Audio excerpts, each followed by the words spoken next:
Hi, this is NCFE Functional Skills Maths Level 1. This is the practice paper 1268 and we're going to start with the non-calculator section. Activity 1. Wildflowers. Tess does voluntary work for a local nature group. The group wants to estimate the number of wildflower plants in a field. To calculate the area of the field, Tess has to work out 40 squared. Calculate the value of 40 squared.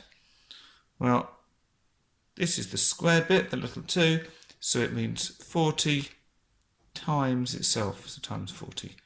Okay. Well, we can ignore the zeros for now, so we can do 4 times 4 is 16, and then we can put a 0 on for that one, and a 0 on for that one. So 40 times 40 is 1,600.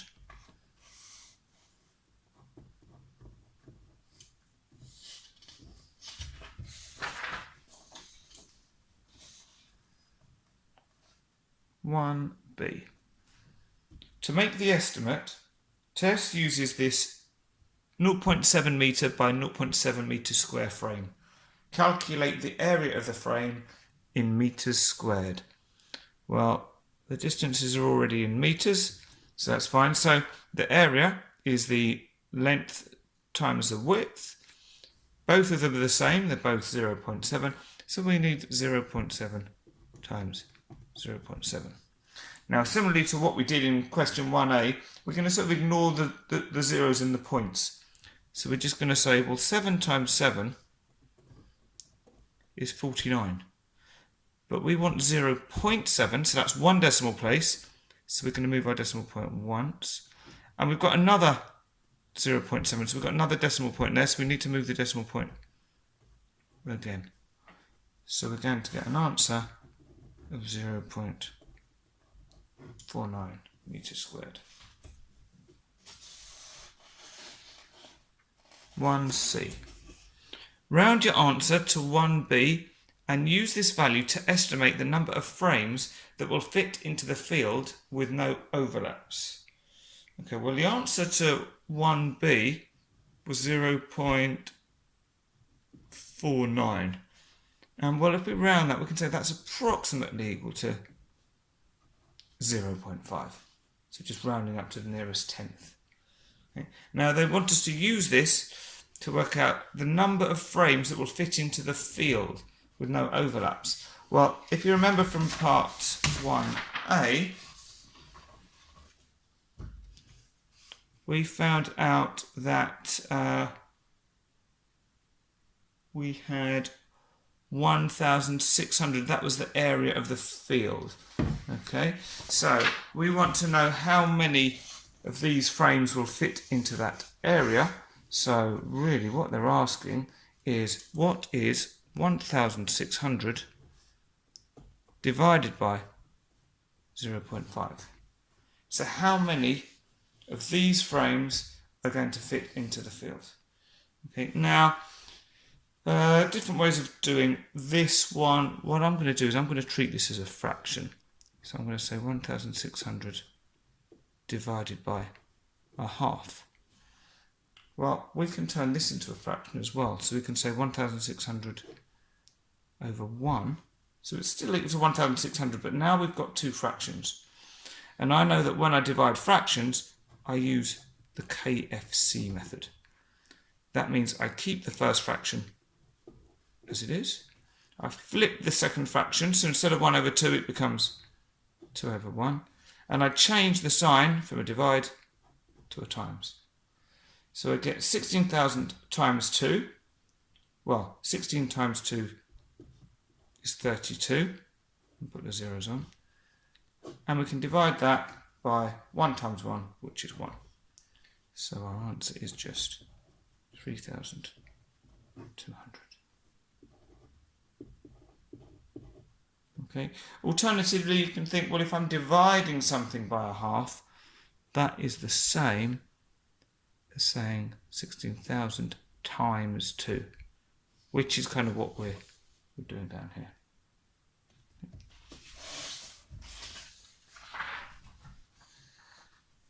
1D. Tess puts the frame on the ground.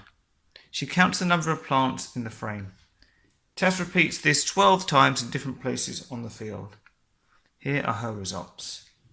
Okay, so on one of them she found 4 plants, another one she found 1, another one she found 3, another one 2. And these are the 12 different sort of investigations she did.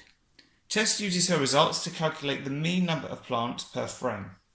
She then uses this rule to estimate the total number of plants in the field.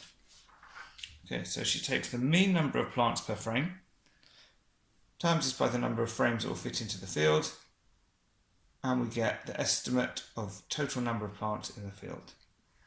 Use Tess's data and the rule to estimate the total number of plants in the field. Okay, so let's start off by working out the mean.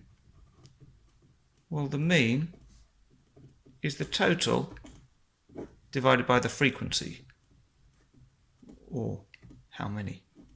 Okay. So for the total, we need to add these together. 4 plus 1 is 5, plus 3 is 8, plus 2 is 10, plus 4 is 14, 0, 0, plus 10 is 24, 0, 0, plus 2 is 26, plus 4 is 30. Divided by how many? Well, we've got 1, 2, 3, 4, 5, 6, 7, 8, 9, 10, 11, 12. In fact, they tell us that we've got 12 anyway. We could just take that. So for this one, what I'm going to do first of all, I'm going to simplify this. So I can see that they're both even numbers, so I'm going to divide both of them by 2. So that's halving them. Half of 30 is 15, and half of 12 is 6. Well, I think I can simplify this further, because I know that 3 goes into 15 and 3 goes into 6. So now we're going to divide by 3. So let's do this down here. So 3's into 15. 3, 6, 9, 12, 15. So that's 5 times. And 3's into 6. 3, 6. That's 2. So we get 5 over 2, which you can write as a mixed number. So 5 divided by 2. So we've got 2, 4. So it goes into it twice with 1 left over. So you get 2.5. Okay. Or if we want to write that as a decimal, 2.5. So that's our mean. So we take the mean number of plants per frame and we times that or multiply that by the number of frames that will fit into the field. Right, so this is what we worked out previously. So we take our 2.5 and times this by, is the answer we got in 1C, which was 3,200. Okay, right, so we want 2.5 times 3,200. Well, we could do it as a column multiplication, or what I'm going to do is, well, 2 times 3,200, well, 2 times 32 would be 64, and then we put the 2 zeros on. But we want 2.5, so that's half of it. Well, half of 32, half of 32 is 16. Then we put the 2 zeros on the end. So if we add that all up, we get 0 plus 0 is 0, 0 plus 0 is 0, 4 plus 6 is 10, 0 carry the 1, and 6 plus 1 is 7, add the 1 is 8. Okay, so we get a total of 8,000.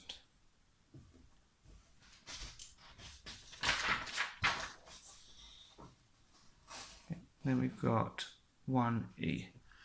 In the 1930s, there were 12,500 square miles of wildflower meadow in the UK. By 2017, only 5% of this remained. What is 5% as a decimal? Okay, well, you might know it straight away as a decimal. If you do, that's great. Alternatively, you can think, well, it's a percentage. If I want a decimal, I need to divide it by 100. So that's like moving the decimal point once for each 0. So 1 and 2. So put the zeros in and we get 0.05. Alternatively, you can think 5%, well, that's the same as 5 over 100, which, again, you do something similar to this. You'd move your decimal point twice, and you still end up with 0.05. But well worth spending some time on looking at some standard decimals and percentages, so like 1%, knowing that that's equal to 0.01, 10% equal to 0.1. Yeah, all of these are going to be helpful. 50%, most people will know that's 0.5. Okay, so spend some time learning some of these as well. Okay, 1F. How many square miles of wildflower meadow remained in the UK in 2017? Okay, well, we learnt in the previous question that only 5% remained. Okay, and we started off with 12,500. So we want 5% of 12,500. Okay, and of always means times. So we want 5 times 12,500. So 5 times 0 is 0. 5 times 0 is still 0. 5 times 5, 5, 10, 15, 20, 25. So put the 5, carry the 2. 5 times 2, so 5, 10. Add the 2 is 12. Carry the 1. And 1 times 5 is 5. Add the 1 is 6. So we get 62,500. But we wanted 5%. Okay, so we're going to have to divide this by 100, because if you think 5% is 5 over 100. Okay, in fact, so what I'm going to do is I'm going to move the decimal point twice and get 625. In fact, what I should have done really is I should have said 5% is 5 over 100 times 12,500, and then we can cancel 2 zeros here with 2 zeros there. So we just get 5 times 125, which would be very similar, but simpler. We don't have to mess about with moving the decimal point at the end. So I'll just follow this through. So this is the way we should have done it really. So if we've just got 5 times 125, it looks nicer already because we've got fewer digits. So 5 times 5 is 25, 5 carry 2. 2 times 5 is 10, add the 2 is 12. 1 times 5 is 5, add the 1 is 6. So you can see we still get the same answer. It's just a bit more straightforward doing it this way. And that's the end of the first section. This is the NCFE Functional Skills Maths Level 1 Practice Paper 1268. And now we're on to the calculator section. So I'll get my calculator handy. Activity 2, dinosaur cake. Reg wants to make a cake shaped like a dinosaur for his son's birthday party. He looks online and finds this dinosaur-shaped cake tin for sale. Reg thinks, I like this tin, but I don't know how much cake mixture to make. My recipe is for a 20 centimetre square tin that's 8 centimetres deep. What's the volume in centimetres cubed of a 20 centimetre square tin that's 8 centimetres deep? Right, so if we imagine we've got this is the square tin, so we've got 20 centimetres by 20 centimetres, and it's saying it's 8 centimetres deep. So it's going to be something like this. Okay, we want the volume. Well, the volume is the length times the width times the height or the depth. Okay, so we've got 20 times 20 times 8. Okay, so we can do this all on our calculator.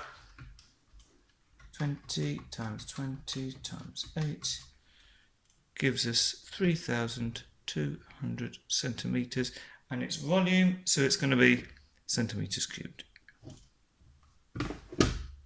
In fact, in the answer box, they've got the centimetres cubed for us, so we can just put our 3,200.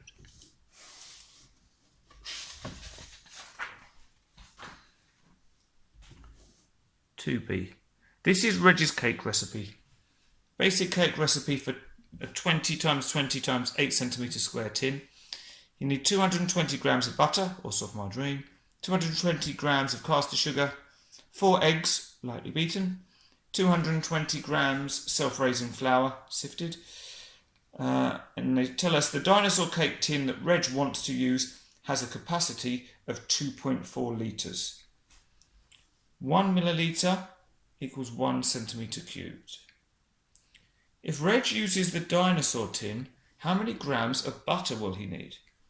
Right, okay, so we've got loads of information. So basically what he's saying is this is the recipe for the cuboid that we worked the volume of before. But the dinosaur tin isn't the same size. This is the capacity of the dinosaur tin. So we've got to compare them and then do a ratio to work out how much butter we need. Okay, so let's start off by turning this from litres into centimetre cubed, because the cuboid we've got in centimetres cubed already. Well, we know that 1 millilitre is 1 centimetre cubed. Well, I know that 2.4 litres, well, in fact, I know that 1 litre is 1,000 millilitres. So 2.4 litres is going to be 2.4 times 1,000. You can use your calculator if you need to, which is going to be 2,400 millilitres. And because 1 millilitre is 1 centimetre cubed, this is going to be 2,400 centimetres cubed. Okay. So the dinosaur cake tin is 2,400 centimetres cubed. The cuboid for this recipe is 3,200 centimetres cubed. So we can think of this as a proportion or as a fraction. Okay, so we need 2,400 out of 3,200. And if we do it, we can do this on a calculator, and you will see, let's do it. 2,400 divided by 3,200, we get 0.75 or 3/4. Okay. Well, how much butter did they need for this recipe? It was 220 grams. So we only need 3/4 or 0.75 times 220. So if we multiply that, we get 165 grams.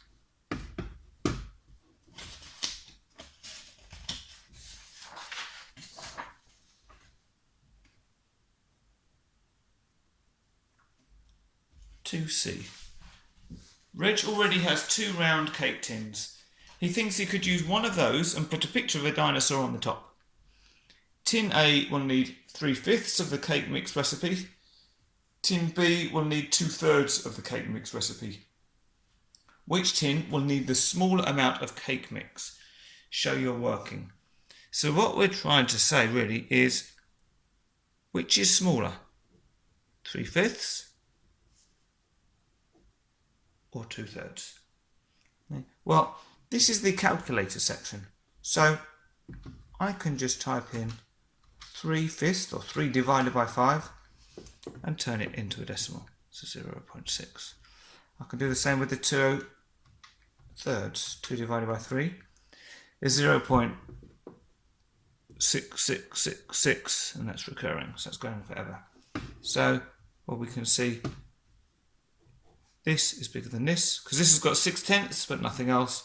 It's got 6/10 and 600ths and 6,000ths. So this is bigger, this is smaller. So we are going to go with tin A.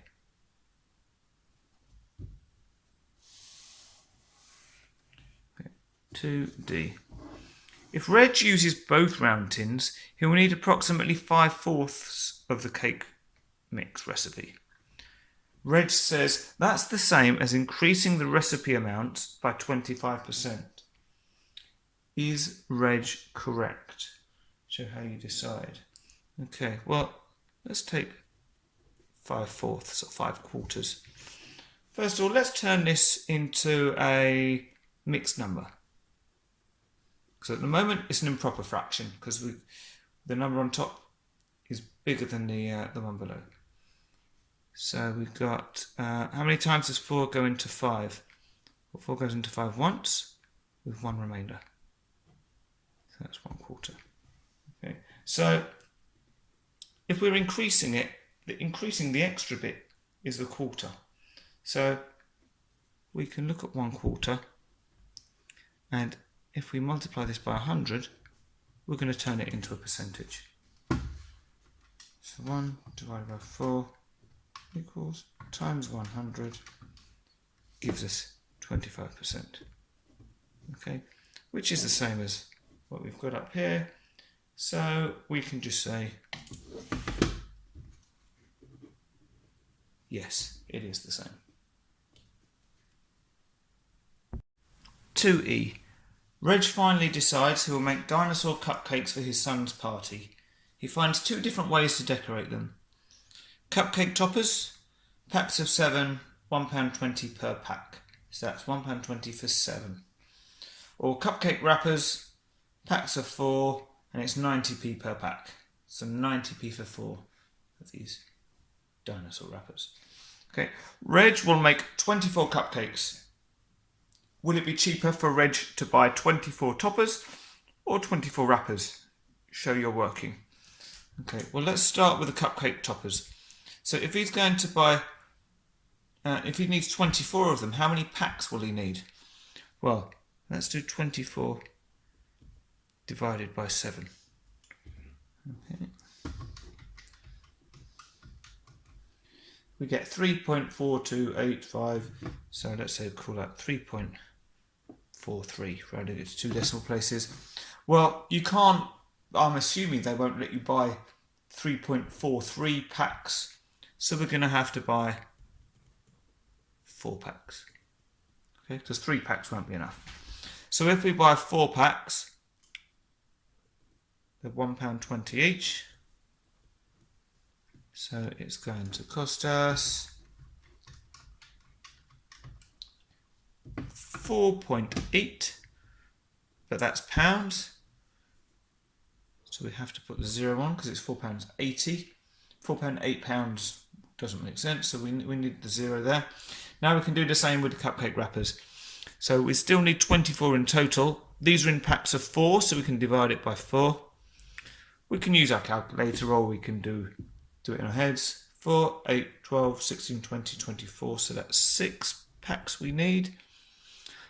And they're 90p each. So I'm going to do it as 0.9 or 0.90 if you want to think of it as pence.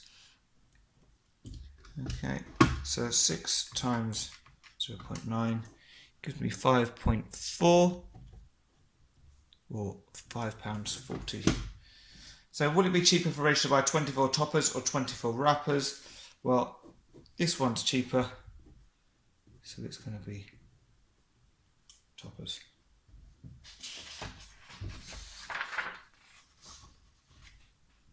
(2F).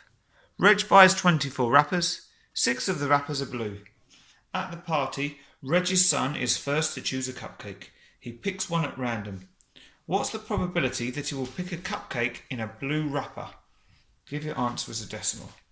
Well, I'm going to start off with a fraction because that's always the easiest way to start with probabilities. So there's 24 wrappers in total.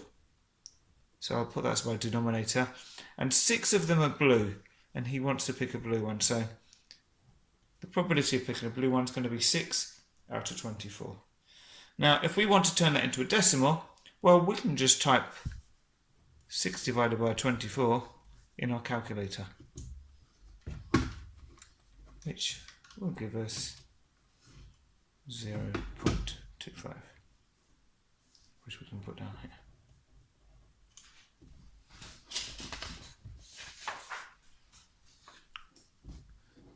Activity 3, Student Finance. 3a. Joe is studying business management at college. At the start of the course, he took out a loan to cover his course fees. When Joe finishes his course and gets a job, he will pay back the loan. Each year, he will have to pay back 0% of any income he earns up to £25,000 a year, and 15% of any income he earns over £25,000 a year. The repayments will be spread evenly over the year. Work out Joe's monthly loan repayment if he earns £27,120 per year. Right. Well, this is his earnings. He doesn't have to pay anything on the first 25,000, so we can minus 25,000. Okay. So let's use the calculator for this.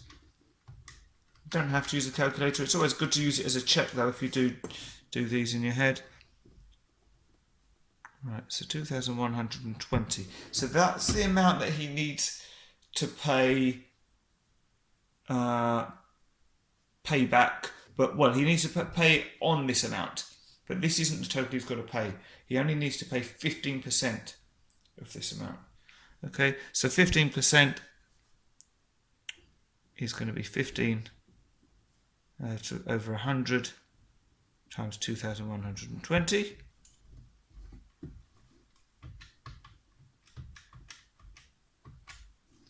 Uh, 2,120, and we get £318.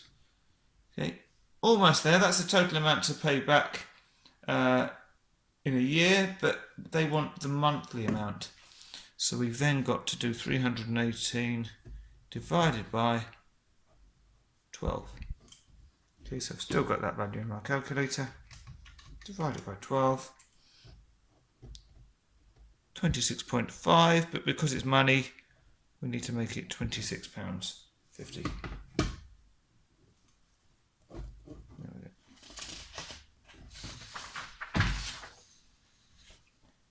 3b. Joe has borrowed £1,125. While Joe is at college, simple interest is added to this amount at a rate of 5% per year.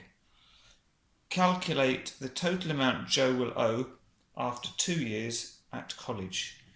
Okay, so we need to work out 5% of this, and because it's simple interest, we then need to just double that because it's 2 years. So it's going to be the same amount of interest in the first year, same amount in the second. Okay, so first of all, we want 5% of 1,125. So that's going to be 5 over 100 times 1125, which will give us 5 divided by 100 times 1125, which is £56.25. Now, it's for 2 years, so we need to multiply this by 2, which gives us £112.50. That's the interest, but they want the total amount Joe will owe. So not only does he have to pay the interest, but he's got to pay back the original amount he borrowed. So the 1,125. Okay, so if we add that on as well,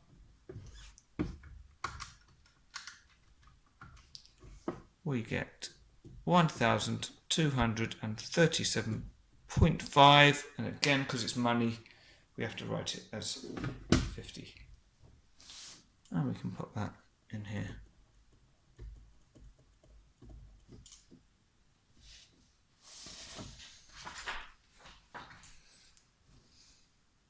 (3c). Joe buys food and drink at the college cafe.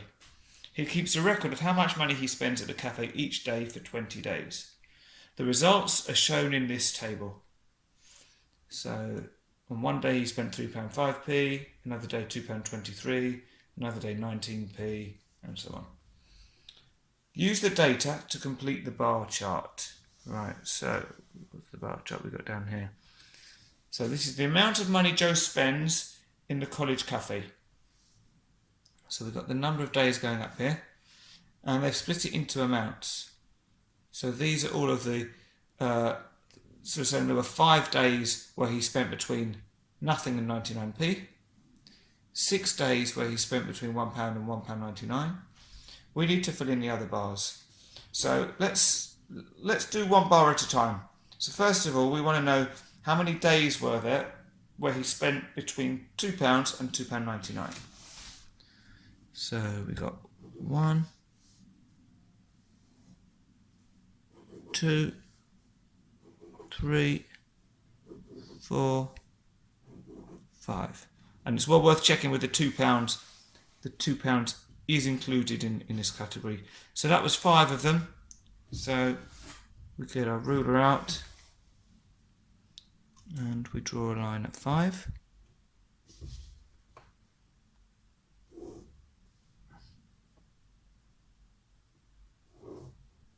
And there's our bar. We don't need to colour it in, but we can do some quick shading if you want to. Right, now we want to know how many days there were where he spent between £3 and £3.99. So, I'll do this as a triangle. 1, 2, 3, just the 3 that looks like. So we find the top, so 3 is going to be here. Draw the lines down to make our bar. And again we can do some rough shading. And now how many days were there where he spent between £4 and £4.99? Wow. Here's 1, so a rectangle. And that looks like the only one.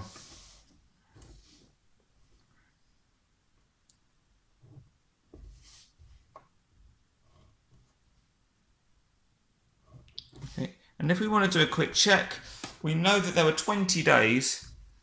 So we've got 5 plus 6 is 11, plus another 5 is 16, plus 3 is 19, plus 1 is 20. So we've got 20 days all accounted for.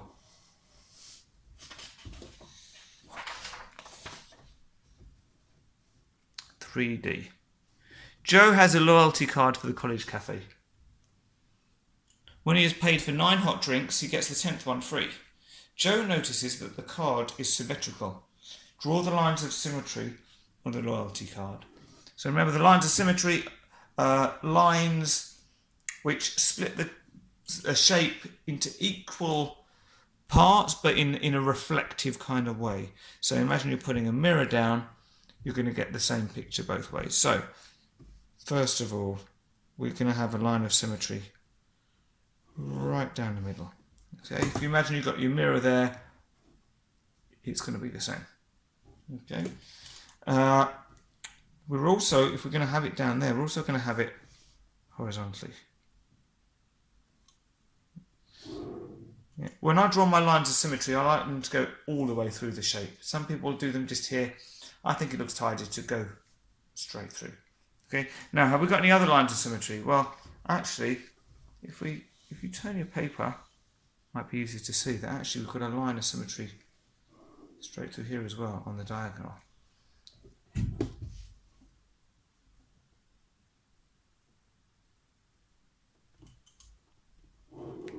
Line of symmetry there. And if we've got one on that diagonal, we're also going to have one on this diagonal.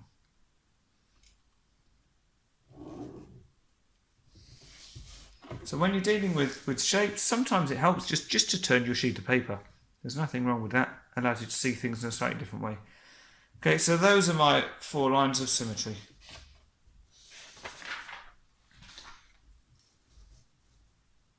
(3e). When Joe gets a free drink, he puts some money in one of the 4 charity boxes by the till. The table shows the probability that he puts money in each box. So Save the Wado, there's a probability of 0.25. Think Pink, there's a probability of 0.3. Open line, probability 0.4, and the Abbey Trust, a probability of 0.05. Which charity is Joe most likely to donate money to? Give a reason for your answer. Well, it's going to be the one with the biggest probability. Okay. Now, to make it easier to compare, let's give them all the same number of decimal places. So let's just add a 0 on the end, so that's now got 2, 1 there as well. So instead of comparing 0.25 with 0.3, we can compare 0.25 with 0.30. And we can kind of sort of ignore the 0 point, if you like. So in fact, if we think of these as percentages, we'd be multiplying by 100. So this would be 25%, this would be 30%, this would be 40%, and this would be 5%. Now it's much easier to say, all right, which is the biggest one? This one here. Okay, so the charity we're going to go for is Open Line. And the reason is because it has the largest probability. Might seem a bit obvious that, but that's our answer.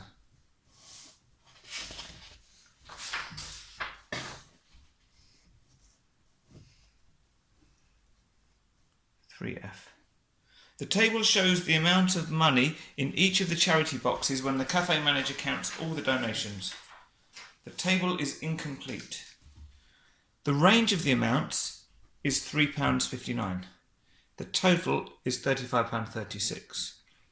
The Save the Wado charity box has the most money in it. Open Line charity box has the least. Complete the table by filling in the values for Open Line and the Abbey Trust. So far we've got this box. Okay. Right, so we know that we're going to have a total down here of £35.36. Right, now also they've told us the range is £3.59. Well, the range is the biggest, or the maximum, minus the smallest, or the minimum. Right, well, we are told that Save the Wado has the most. That's £10.50. And Open Line has the least. So I'm going to just put an OL for Open Line. But we actually know that the range of the amounts is £3.59. So we can put £3.59 equals £10.50 minus Open Line. Okay, so we can think of this another way and think, well, we need to take something away from £10.50, which gives us £3.59. Or it's the same as saying that Open Line must be the difference between £10.50 and £3.59.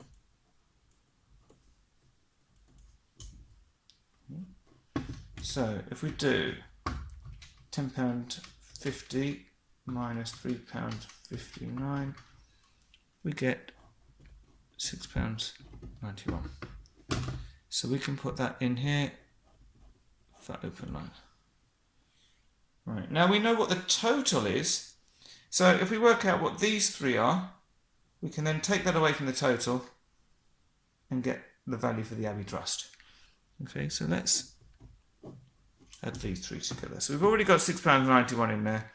So let's add on £8.72 and £10.50.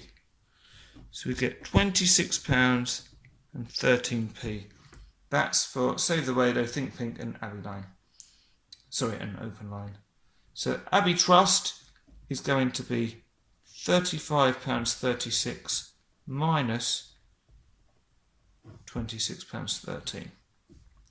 So 35.36 minus 26.13 is £9.23.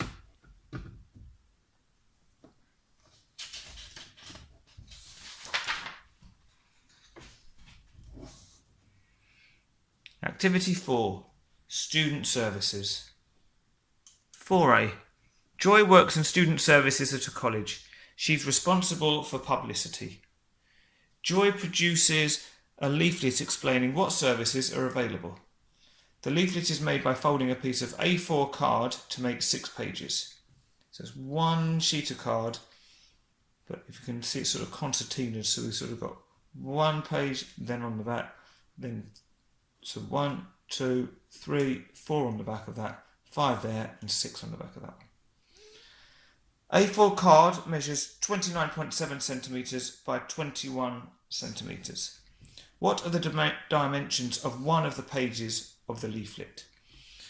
Right, well, so let's draw. So we're saying that this measurement is 29.7 centimetres, and this one is exactly 21 centimetres. Well, if we want one of these pages, well, this measurement is actually going to be exactly the same as that one. So it's still going to be 21 centimetres. Now, this measurement, we've got 1, 2, 3 of them. So we can do 29.7 divided by 3. And if we do that on our calculator, we get 9.9 centimetres. Okay. So the dimensions are going to be 9.9 centimetres by 21 centimetres.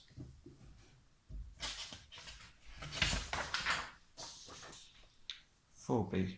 What is the total area in centimetres squared of the 6 pages? Okay, so we could use the measurements of the individual page that we've just worked out. So we could do our, what did we have? We had 9.9 times 21. That would give us the area of one page, and then we can multiply that by 6.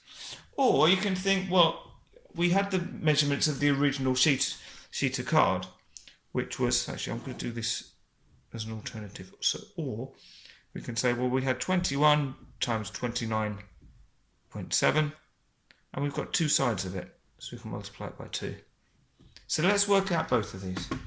So 9.9 times 21 times 6 gives us 1,247.4 centimetres squared. Or if we do it this way, 21 times 29.7, multiply that by 2, we get 1,247.4 centimetres squared. So 2 ways of doing it, both probably equally as quick as each other, both of them correct. So we can put that answer in here.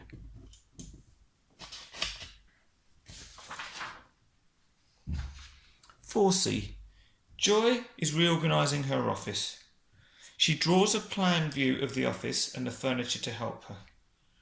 Joy has a cuboid filing cabinet that's 40 centimetres wide, 50 centimetres long, and 90 centimetres high. This is the plan view of the filing cabinet that Joy draws. She's drawn it 50 centimetres by 90 centimetres. Is the drawing correct? Well, if it's a plan view, that means we're looking at the picture from on top. We're looking straight down on it. So if we're looking straight down on it, well then we wouldn't be able to see how high it is. We'd see how wide it is, and we'd see how long it is. Okay, on here they've got 90 centimetres. You wouldn't know that if you were looking straight down on the picture.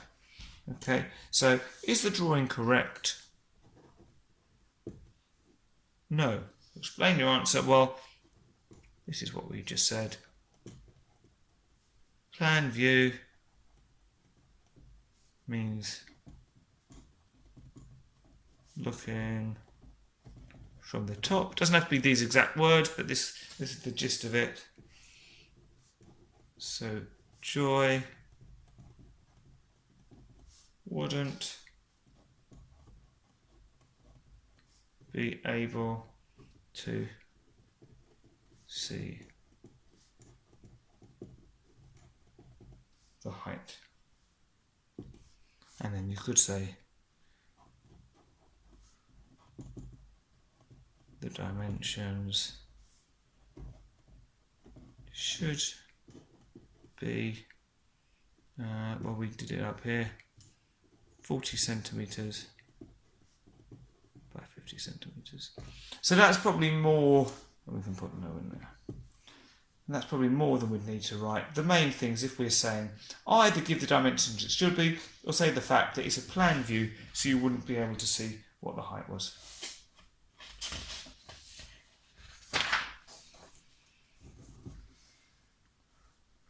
(4D). There are some hexagonal tables in student services for students to use. Draw a hexagon. Well, a hexagon is a six-sided shape. 1, 2, 3, 4, 5, 6. There's my hexagon. Now, some of you might have been expecting something that looked a bit more like that. And I could have done something like that. That is more like a regular hexagon. So all of the sides and the angles need to be the same. They haven't said that, they've just said a hexagon. If they're only giving you one mark for it, you just draw any six-sided shape. No point wasting your time doing something more careful than you need to. 4E. One corner of a table is shown below.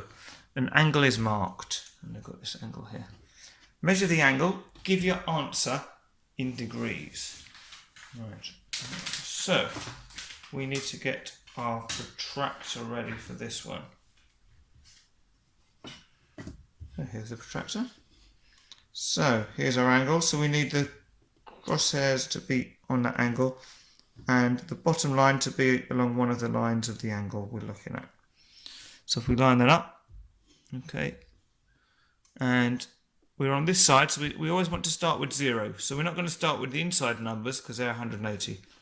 We're going to start with this 0, and we're on the inside angle, so we keep going round till we reach the line which is here, which is bang on 120 degrees.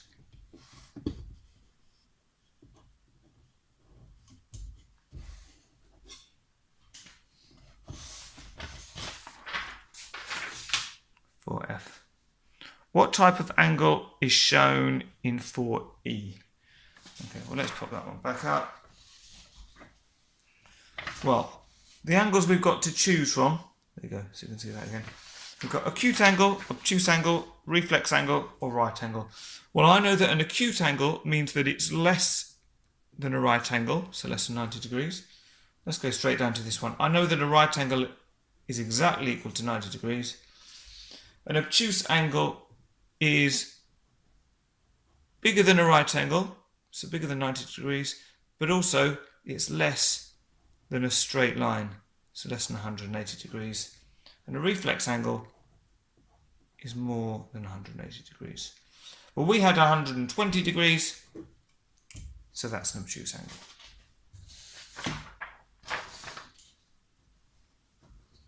So 4G. Joy is also responsible for the student services web pages.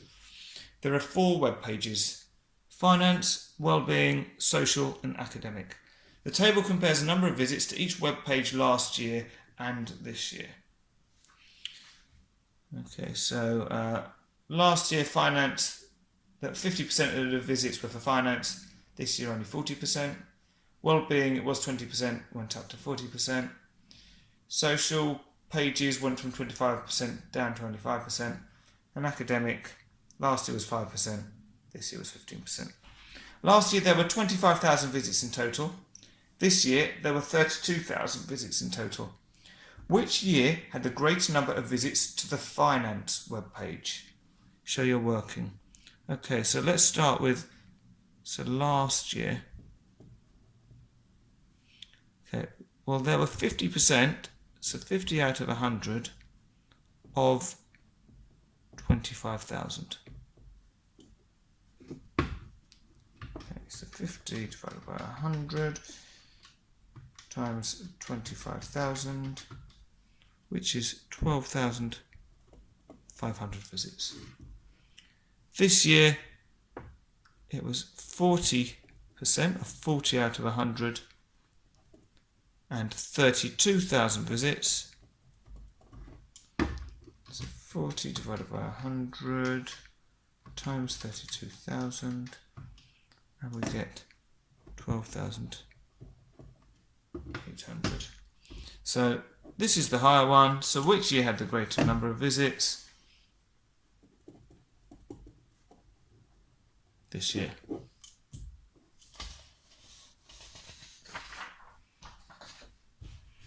(4H).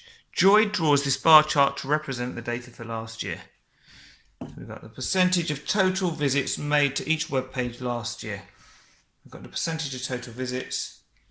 We've got the percentages up here and the categories along here. Right, so what's the question? Give 2 reasons why this bar chart is inaccurate. Right, okay. So what don't we like this? Well, first of all, let's compare our values. So this is last year. So we had 50% for finance. Yeah. Then we had 20% for well-being. Well, well-being, they've only got 10%. So the first reason is well-being should be 20%, not 10%. And anything else? Well, the obvious one on here is that we go 0, 10, 20, 25, 40. This sticks out. You would want your scale to be linear. So that means that every gap should be the same. So this is 10%, this is 10%. So this should be 10% as well. So we should have 30% in there instead, which means the social one would probably have to be dropped down to there. Okay, so we can say the scale should be consistent, i.e., or in other words, going up by 10% each time. Okay, and we can even put that as 0, 10, 20, 30, 40, and say not 0, 10, 25, 40, blah, blah, blah. And finally, for I, there is an even chance that the next visit to the finance web page is made by a female student. Mark this probability on the probability scale below.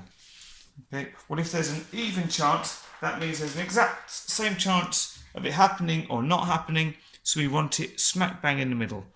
So let's sort of count back. So 1, 2, 3, 4, 5. So this is the middle. So we just mark it on there, which would be halfway between 0 and 1, which is 0.5. Okay, so I hope you found that helpful. Remember to like, give me comments, subscribe to my channel. I've got more videos on my YouTube channel as well, more NCFE ones, but also other exam boards. Always good to have a look at the different ones. So yeah, hope you enjoyed it. Hopefully see you again soon. Thank you.